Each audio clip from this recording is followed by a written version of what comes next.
Ryan Dinwiddie, former Saskatchewan Roughrider, joining us. Maybe he even had Western Pizza back in the day. Not sure. He's friends with Arash Madani. He gets him on. Ryan, thanks so much for making some time today. Yeah, thanks for having me on, guys. Appreciate the opportunity. Draft day tomorrow. So is it a busy day? Are you really, really into it with the managers and everything going into tomorrow?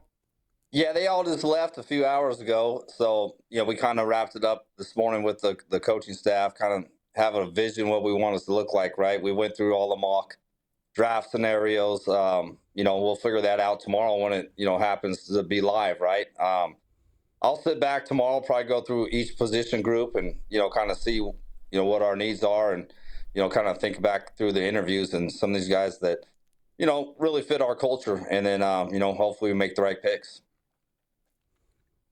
Coach, a lot of people have said in the media there isn't a consensus number one pick overall. There's not that slam dunk. Are you, like a lot of the teams have said, it's position specific and person available specific at the time when your draft number gets called? Yeah, I think so. I think some of it has to. I guess we had influence with what happened over the weekend with the NFL draft, right? So that might change different opinions as far as the guys got money and whatnot. As far as can we bring them in the building? Are we going to see them for? Is it going to be 2 or 3 years? So that changes your opinion on certain, as far as your board. For us, we go off a need a little bit, and we stack it as far as who our best players are. But, your need's going to influence you a little bit. If they're in the same ballpark compared to, who might be higher or lesser as far as how you rank them on the board. I think one of the questions, going into the year for you guys is Chad Kelly. How are things progressing with him? What can you share with us on that? Yeah, he's looking good. I mean, he's running around. He's going to do some things, on the field with us the first few weeks of camp. I don't know how that's going to progress as far as is he going to be ready for the week 1 starting date. We'll see. We got to be smart there too, right? There's no reason to rush him back in the lineup and, ruin the rest of the season for himself, not only for us. But, I got to be smart with him. And but he's going to play, I would say, week 3, 4 would be the end timeline. And if he's not playing by then, we got huge concerns. Nick Arbuckle, last year, what a story going into the Grey Cup. Pulls it out, wins it. Hey, the odds makers didn't think it would happen, but that was good for me on the sprinkling side. I tell you that, because I definitely ain't taking the Blue Bombers. When Nick goes in there and he plays that game, are there similarities that come back to you that when you had to, you were thrust in a similar situation? Yeah, similar. He's been there, had more live bullets than what I've seen at that stage. I just wanted to put him in a comfortable environment, right? Not ask him to win the game.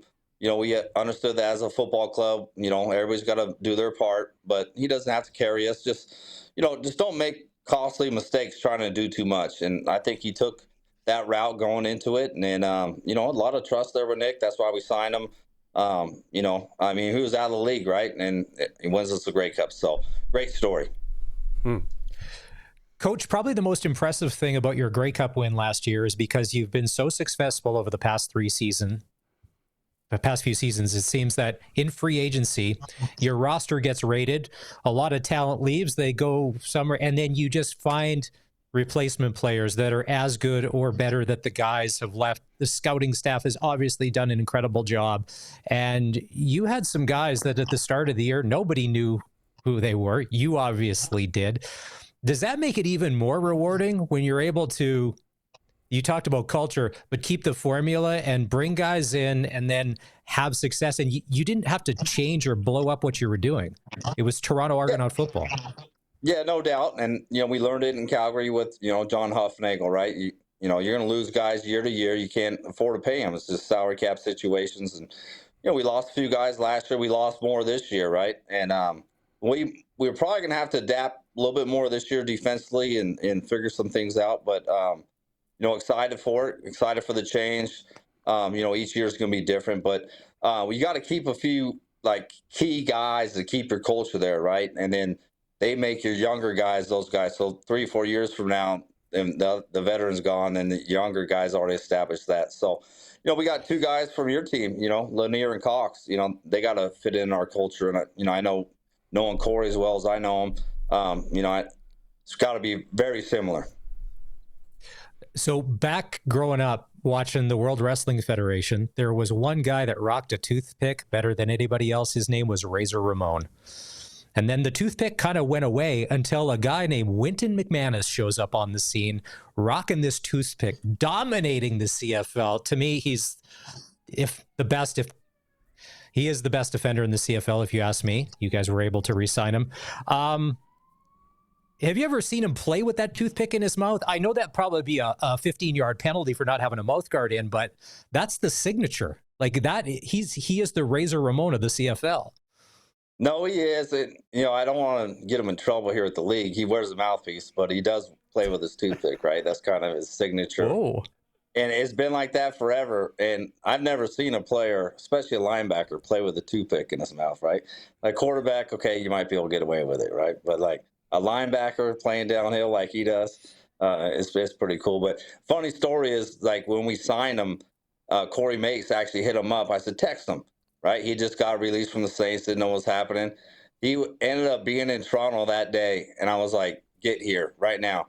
So he gets here. We had toothpicks waiting for him, and we got him done that day. So big day for our organization. And it worked out great for us, right? What's that relationship like with you and Corey Mace? Because I heard there's a little bit of jokester, a little bit of pranks playing. What's it like? Oh, he's one of my good friends, right? We go back and forth, and just like any guy friends do, you make fun of each other, you're gonna poke at each other, right? And Mark Mueller as well, right? The offense coordinator there, good friend of mine. We shared an office for 4 years in Calgary, so I try to get some information out of them. They're like the vault sometimes. I try to do the same thing here, but we have some good banter back and forth. I can't share it, on national radio and TV ever, but we have a good time together, a great relationship.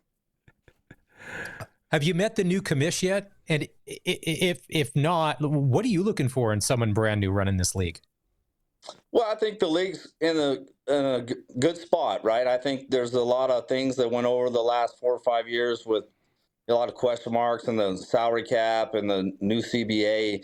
I just feel like we're in a good spot. And, the other leagues in the U.S., I think, is kind of, I guess, hindered us from, having the access to some of these U.S. players. But I think that's not going to be a problem here going forward.